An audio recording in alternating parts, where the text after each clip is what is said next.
Pessoal, muito obrigada, Tio Luiz, pela oportunidade, tá? Espero que vocês entendam, gostem e que possa edificar a vida de vocês. A gente vai falar sobre o livro de Jeremias, um livro que eu confesso para vocês, já li 2 ou 3 vezes, agora pela terceira vez li todo. É um livro que era muito difícil eu compreendê-lo. Talvez porque não tivesse também na época um conhecimento de todo o panorama bíblico, né? E dessa vez também com a leitura, estava até conversando com o tio Luiz, a visão da gente vai mudando a cada momento que você lê um texto da Bíblia. Parece que Deus vai trabalhando a cada momento também da sua vida que você está vivendo aquilo, né? Então, tive uma visão bem bacana, assim, sobre Jeremias. Bom, o livro de Jeremias, o autor é ele mesmo, Jeremias, conforme Jeremias, capítulo 1, versículo 1, e capítulo 36, de versículo 1 e 2. A data, de 627 a 585 a.C., local de origem, Anatote, que é a cidade onde Jeremias nasceu, em Jerusalém, e o destinatário é o povo de Judá e as nações vizinhas. A gente tem uma impressão de que é só para Judá, mas não é. Vai ter um momento no livro que eu vou passar para vocês em que Deus fala a todas as outras nações. O propósito é exortar o povo ao arrependimento e quanto ao juízo de Deus. O livro de Jeremias é uma coleção dos escritos proféticos. Alguns capítulos do livro foram escritos por Baruque e a maior parte pelo profeta Jeremias. Foi ditado para Baruque, né? Deus falava a Jeremias e Jeremias pedia a Baruque que escrevesse no rolo. Devido aos escritos de Jeremias, sabe-se muito da vida e dos sentimentos do profeta, que foi usado por Deus durante 40 anos. Em sua leitura, percebemos a intensidade da relação do profeta com Deus e principalmente com o povo. Ele foi usado através das palavras, como qualquer profeta, né? Mas também através das suas atitudes, dos sofrimentos, das dores e conflitos causados por um povo rebelde. Gente, era rebelde mesmo, viu? O livro é quase uma autobiografia de Jeremias. Quem era Jeremias? Jeremias é filho de Uquias, ele nasceu na cidade de Anatote, é uma cidade sacerdotal, e a gente vê isso no livro de Juízes, capítulo 21, versículo 17 ao 19, é no território de Benjamim. Seu nascimento ocorreu durante o final do reinado de Manassés, rei de Judá, em 650 a.C. Quando Manassés morreu, Jeremias teria por volta de uns 10 anos. Amon, filho de Manassés, reinou por 2 anos. Depois, quem assumiu o trono foi o jovem Josias. Desculpa. Aqui, ó, as datas, né? A origem do livro. E aqui, profeta Jeremias. Desculpa, eu não havia passado a tela para vocês. Vamos entender um pouco do contexto da época. Lembrando que a gente está falando aqui no período do reino dividido. Israel já havia sido invadido pela Assíria, e aí o Senhor estava profetizando através de Jeremias para Judá. O rei Josias reinava em Judá. Naquele tempo, o domínio da Assíria estava chegando ao seu fim. Em seu lugar, entre 610 a 605 a.C., levantou-se a Babilônia. O período de declínio do invasor assírio, que invadiu Israel, foi curto, e os povos dominados por ele foram se libertando, mas paulatinamente eles iam sendo dominados pela Babilônia. Então se livravam da Assíria, mas a Babilônia vinha e dominava eles. Um destes momentos foi registrado em 2 Reis 22 e 23, quando o rei Josias, de Judá, aproveitando o tempo e algumas circunstâncias favoráveis, começou um processo de restauração e promoveu uma reforma religiosa que deu ao seu reinado um lugar de destaque especial. Esse processo foi interrompido quando Josias foi morto em uma batalha em Megido. Ele foi morto aos 39 anos. Quer dizer, houve uma restauração religiosa, Josias estava arrumando a casa, mas infelizmente morreu nessa batalha em Megiddo. Os sucessores de Josias tiveram conselheiros imprudentes. Olha a importância da gente ter governantes que sejam realmente governantes que sejam corretos, né? O que aconteceu com o povo? A gente vai entender isso mais para frente um pouco. Os sucessores de Josias tiveram conselheiros imprudentes e não souberam evitar a desintegração política e moral do reino de Judá, que culminou com a destruição de Jerusalém em 586 a.C. e a deportação em massa de seus habitantes para a Babilônia. O ministério de Jeremias, que durou 40 anos, e como eu disse antes, teve como ajudante Baruque, que era o escriba, teve sua atividade profética até o tempo dos últimos reis de Judá. Começou com Josias, passando por Jeoacás, Joaquim, Joaquim e Zedequias.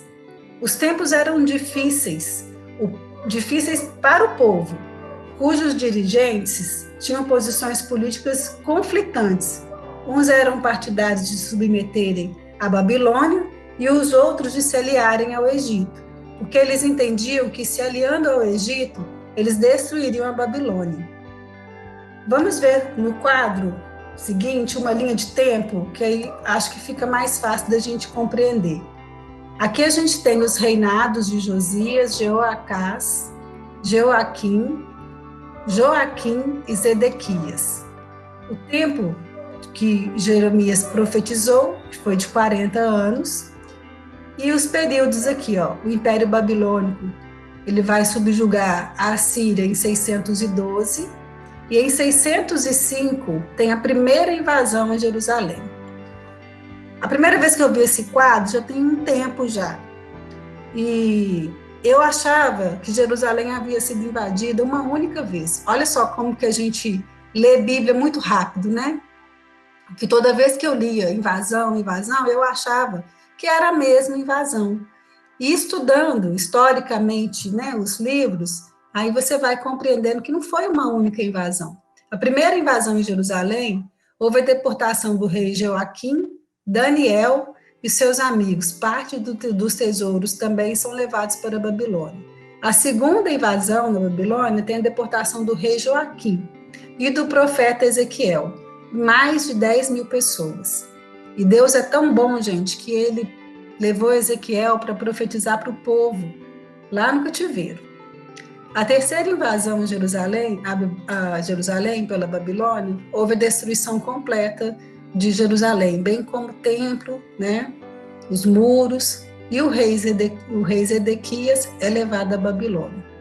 Somente lá para frente aí a gente deve estudar, não sei, o Ciro II, persa, assina um decreto autorizando o regresso dos judeus para a Judéia.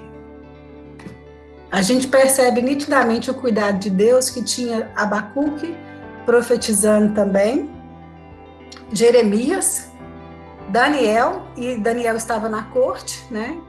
E Ezequiel no cativeiro. Quer dizer, o Senhor não abandonou o seu povo, né? Vamos falar um pouco sobre o chamado de Jeremias. Aí o texto principal do chamado de Jeremias, a palavra do Senhor veio a mim dizendo: antes de formá-lo no ventre, eu o escolhi. Antes de você nascer, eu o separei e o designei profeta às nações. Os textos de Jeremias, muitos textos são bem conhecidos, né? E a gente muitas vezes numa conversa fala alguns textos do livro de Jeremias, e esse texto ele é bem conhecido também, quando a gente fala muito das pessoas que são escolhidas por Deus, né? E ele nos leva muito também ao Salmo 139, né? O profeta começa o seu ministério muito jovem. Foi chamado pelo Senhor no 13º ano do reinado de Josias. Diante do chamado de Deus, Jeremias alegou ser incapaz para exercer o ofício do profeta, pois não passava de um menino. É legal, assim, principalmente para as meninas que estão escutando, que não foi só o Jerê que deu uma corridinha, não, do chamado, não. Moisés também queria dar uma corrida, né? Muitos queriam meio que sair pela tangente, né? Mas a gente não ouve isso de mulheres, tá? Pelo menos foi um comentário que eu ouvi de um pastor, viu, gente? Que Maria, por exemplo, diz: Eis-me aqui, Senhor. Que as mulheres são corajosas mesmo, tá? A gente só tem medo de barata. Uma das explicações para tal resposta de Jeremias é que no antigo Israel era muito apreciada a sabedoria dos anciãos. E as pessoas de pouca idade deveriam ficar em silêncio na presença dos mais velhos.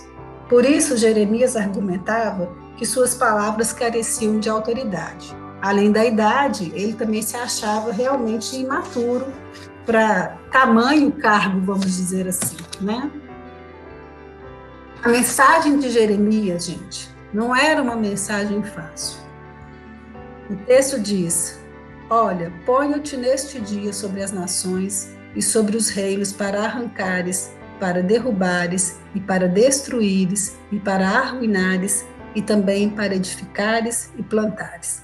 A gente percebe aqui 4 verbos negativos e 2 verbos positivos. Então a gente tem certeza que ela não era uma mensagem muito agradável. Ele falaria mais do juízo de Deus e de destruição do que sobre esperança e edificação. Mas na mensagem dele haviam 2 partes, né? Aliás, a gente sempre tem 2 faces da moeda, né? A gente sempre tem uma escolha, né? Palavras que derribavam, palavras que arrancavam o orgulho do povo. Também a mensagem para que o povo pudesse se arrepender e iniciar uma nova vida com Deus. E essa mensagem, né, como o próprio texto diz, sobre as nações. Vamos falar um pouco da divisão do livro do profeta Jeremias. Não é um livro pequeno, tá? Então eu achei a melhor divisão para passar para vocês, porque senão a gente ficaria aqui até o resto da noite, e procurei uma divisão que a gente entendesse o livro num todo, tá? A primeira divisão do livro, gente, já foi falado, que é o chamado de Jeremias, a mensagem e as visões que o Senhor deu para ele. O Senhor deu 2 visões para Jeremias.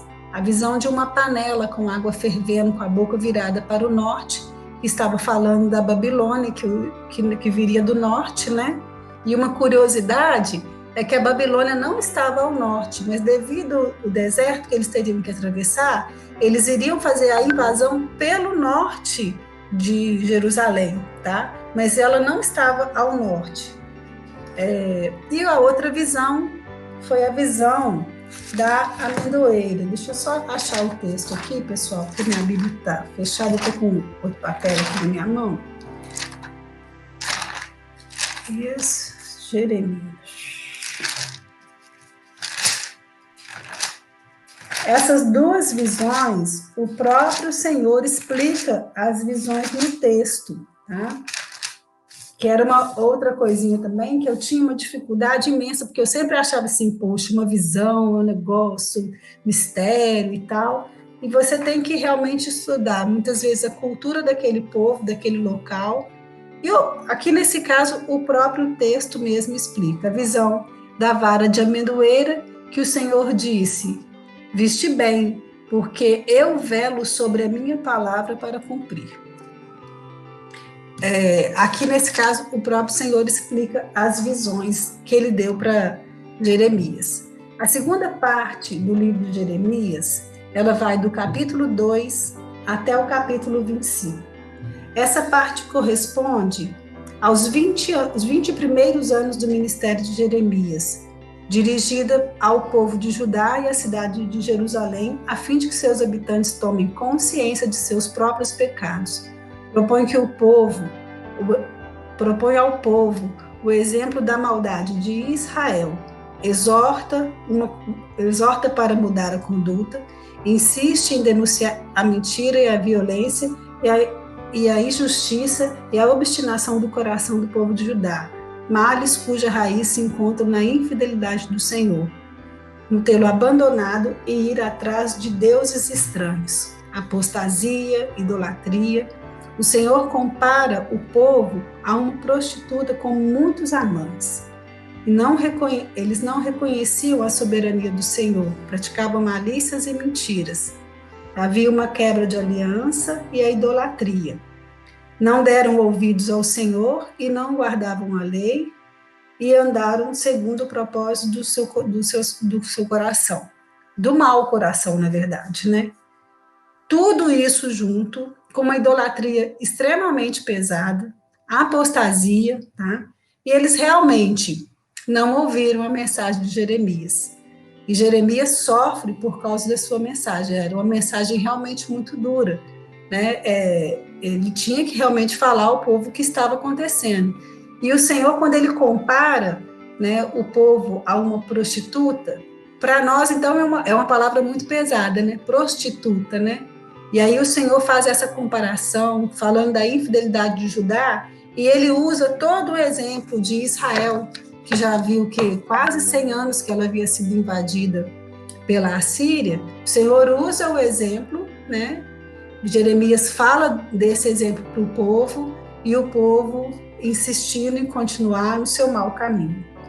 A infidelidade à aliança de Deus haveria de implicar como inevitável consequência o juízo condenatório contra Judá. Assim, o profeta anuncia sem rodeios a iminência do desastre e até se atreve a predizer abertamente a destruição do templo. Quando Jeremias fala destruição do templo, o povo achava que o templo ia protegê-los, porque o templo estava ali, aquilo não iria acontecer, né? Inocência total, né? Depois da morte de Josias, as mensagens do profeta e as advertências, as acusações eram mal recebidas. Eles repeliam a presença de Jeremias. Essa conspiração contra Jeremias revela o sofrimento a que está sujeito todo profeta que se mantém fiel à missão recebida pelo Senhor. Nós sabemos, gente, que não é fácil. Muitas vezes você vai falar de Jesus para uma pessoa que está vivendo completamente no pecado. E a gente não pode nunca deixar de abrir os olhos dessas pessoas e falar o que realmente é pecado. E muitas vezes a gente é mal interpretado, né? Fica me acusando. Não é a acusação, é mostrar aquilo para que a pessoa possa realmente entender, se arrepender e se converter no seu mau caminho, né?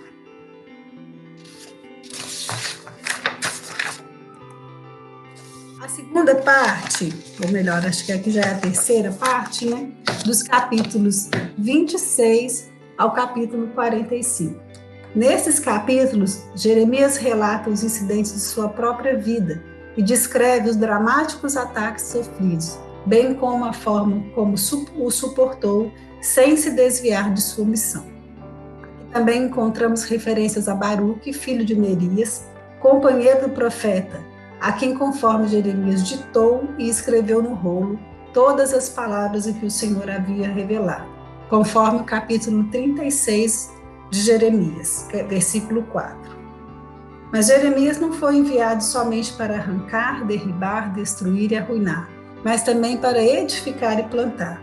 Por essa razão, uma série de relatos de caráter histórico se irrompe nos capítulos 30 e 33 para dar lugar a diversas promessas de esperança e de salvação.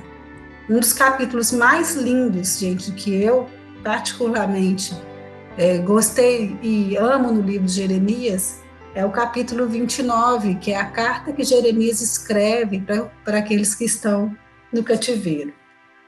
Aqui do 30 ao 33 são discursos consoladores colocados junto ao relato da queda de Jerusalém e da descrição dos sofrimentos de Jeremias, que apontam para uma necessidade de que o povo, mesmo em meio às mais infelizes circunstâncias, devem manter firme a sua confiança no Senhor e na sua misericórdia. Entre tais promessas de salvação, destaca-se com luz própria o anúncio de que Deus iria restabelecer com Israel o relacionamento que o povo havia perdido por causa da sua infidelidade. Formarei uma nova aliança com a casa de Israel. Na mente lhes imprimirei as minhas leis, também no coração as inscrevereis. Eu serei o seu Deus, e eles serão o meu povo. Essa aliança encontra eco nas palavras de Jesus na noite da ceia, quando na ceia o Senhor disse: "Isso é o meu sangue, o sangue da nova aliança". Também em Marcos e Lucas, nas epístolas de Hebreus 8 e 7 a 13. Essa aliança firmarei com a casa de Israel. Na sua mente as imprimireis e no coração as escrevereis. Exatamente isso, né? A gente hoje vive essa nova aliança, né? E temos aí, graças a Deus, o nosso melhor amigo, o Espírito Santo, que nos ajuda, e através de Jesus a gente tem essa nova aliança. A última parte, aliás, a penúltima parte, vai do capítulo 46 a 51, que é um conjunto de mensagens contra as nações pagãs da Palestina, mencionadas essencialmente na mesma ordem que aparecem, do Egito à Babilônia. Mas também anúncios de salvação são incluídos nos capítulos 46, versículo 26, capítulo 48 e versículo 47, no capítulo 49, versículo 6. A atividade do profeta tinha Judá e Israel como primeiro marco do seu compromisso, mas a sua pregação não podia esquecer a realidade de seus vizinhos. A mensagem que Jeremias declara ao Senhor não é de um Deus, não é só de um Deus, mas que é o Deus de Israel, mas de toda a criação, o Deus de toda a terra. O capítulo 52, gente, ele é chamado de apêndice, que eu tenho que explicar para vocês. Talvez o tio Luiz tenha uma outra visão da palavra apêndice, né? Porque o tio Nilson até puxou minha orelha. Mas aqui o apêndice é um apêndice histórico, é um texto complementar que comprova a autenticidade do livro de Jeremias, tá? Ali descreve a queda de Jerusalém, relembra ao leitor o cumprimento das profecias e termina com uma nota de misericórdia, que é a libertação do rei Joaquim. Jeremias sofreu solidão, porque ele não podia participar de festas ou de funerais. Ele não tinha família, porque o Senhor disse: "Não tomarás para ti mulheres, nem terás filhos e filhas neste lugar". Era conhecido como profeta chorão, né? E a gente vê lá no capítulo 8, quando ele diz: "Ó, se eu pudesse consolar-me a minha tristeza, o meu coração desfalece em mim". Tem um texto, gente, que eu acho que é no capítulo 8 também, que Jeremias disse que os olhos dele se tornam como um mar, né? Era chorão mesmo, né? E aqui a gente vê Jeremias sendo colocado no sebo e jogado na cisterna, que são... a da cisterna, principalmente, é um texto que a gente já conhece, né? Quando Jeremias é jogado na cisterna, e a gente fala muito isso na escola bíblica também, né? Então, isso é parte do sofrimento de Jeremias. Só que Jeremias sofreu fisicamente também, mas sofreu muito no seu coração, porque Jeremias amava muito o povo de Judá. Jeremias profetizou ao povo em obediência ao Senhor. Por amor a este povo, suportou lutas, sofrimentos, falsos profetas, prisão, solidão, mas ele teve também o conforto de Deus. A idolatria e a desobediência do povo levou Judá a sofrer as consequências de seus pecados. Várias vezes o povo foi chamado a converter-se e submeter-se à Babilônia, mas eles não aceitaram. Converter já era difícil, viu, gente? Porque o povo tinha realmente um coração duro. Mas submeter-se à Babilônia também era algo que eles não queriam, porque eles entendiam a Babilônia como o povo também que viria do norte, porque foi o instrumento que Deus escolheu para a punição do povo, e eles entendiam que era como a Síria. Então eles não queriam, não aceitavam também. O livro do profeta Jeremias é visto como um conjunto de profecias com seu sofrimento. Mas, após a sua leitura, posso dizer que é um relato de amor, de um profeta apaixonado e corajoso. vídeos que eu vi, eu escutei vários pastores falando sobre o livro de Jeremias. Muitos deles dizem que Jeremias era tímido. E é difícil a gente encontrar essas características entre linhas, assim, lendo, né, o texto, né? Mas muitos dizem que ele se tornou muito corajoso, porque ele era apaixonado pelo povo, né?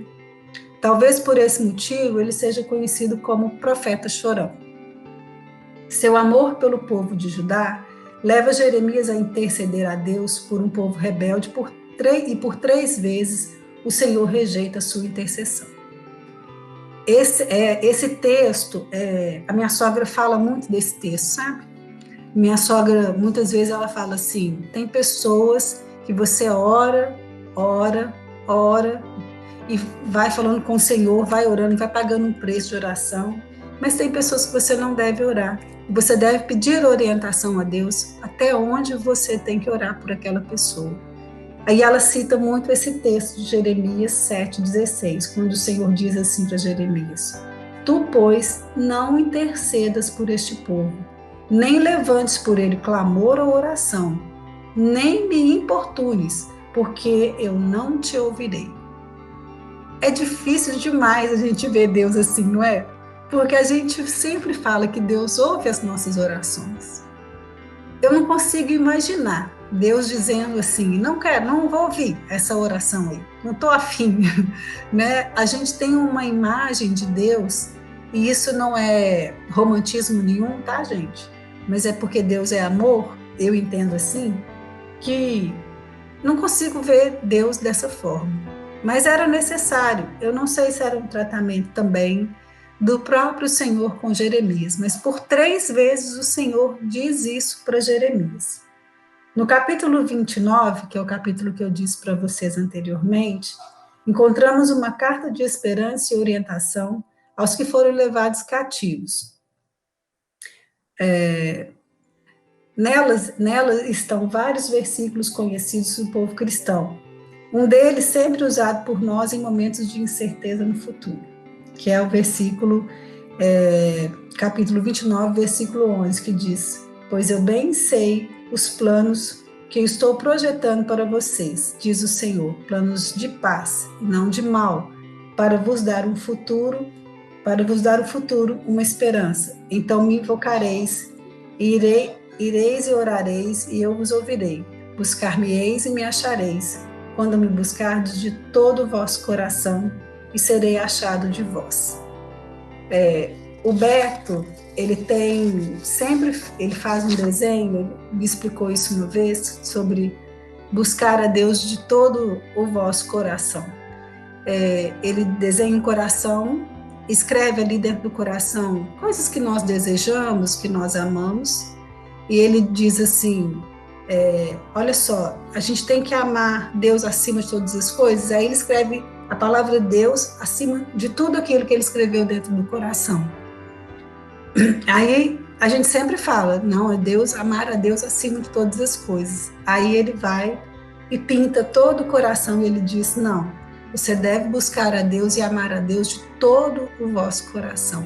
Então não é acima de tudo, porque senão você divide o seu coração, Deus quer o seu coração todo. E eu vi isso numa aula do Beto há muito tempo atrás. E isso marcou muito a minha vida, porque a gente ama o marido, né? Todo mundo sabe que eu sou apaixonada com o Tinilson, né?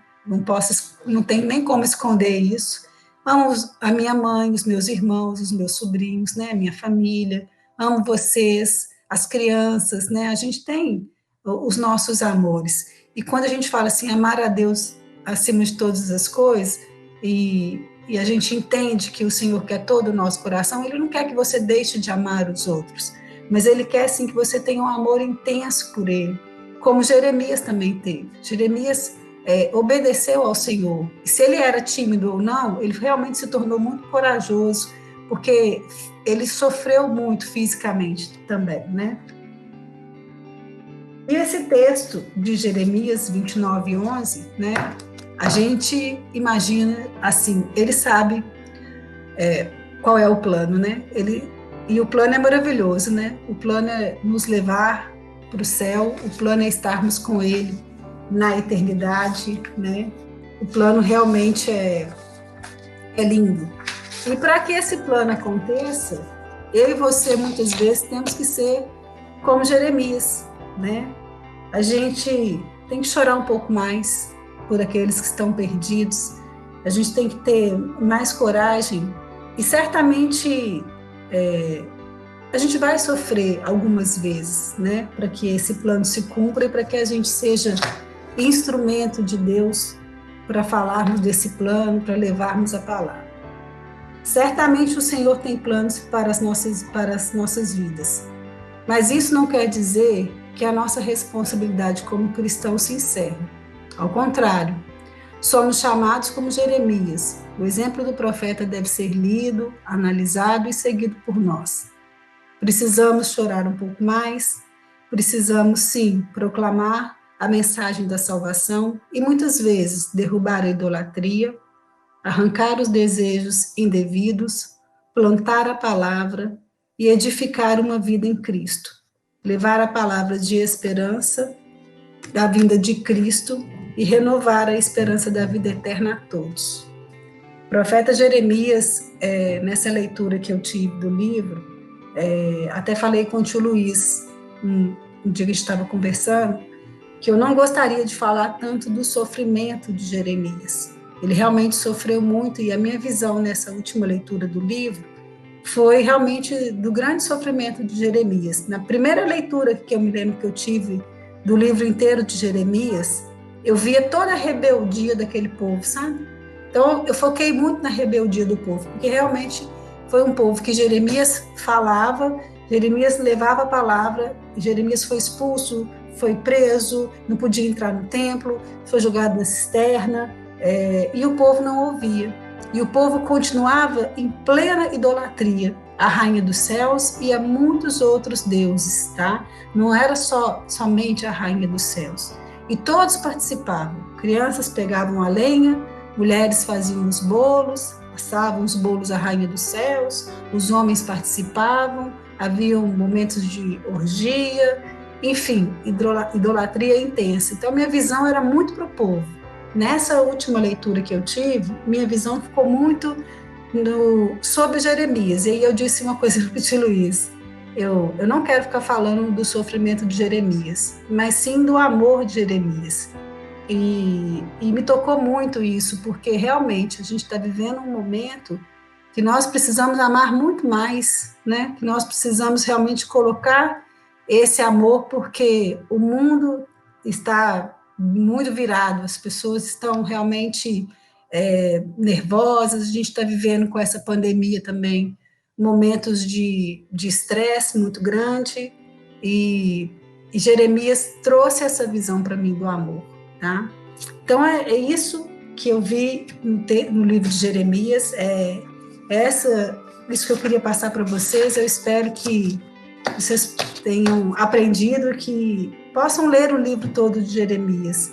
Ele não foi escrito em ordem cronológica, tá? Então, quando você lê, muitas vezes você busca ali, a primeira invasão, a segunda e tal, procure estudar o texto também nos momentos que Jeremias está vivendo de acordo com os reis, tá?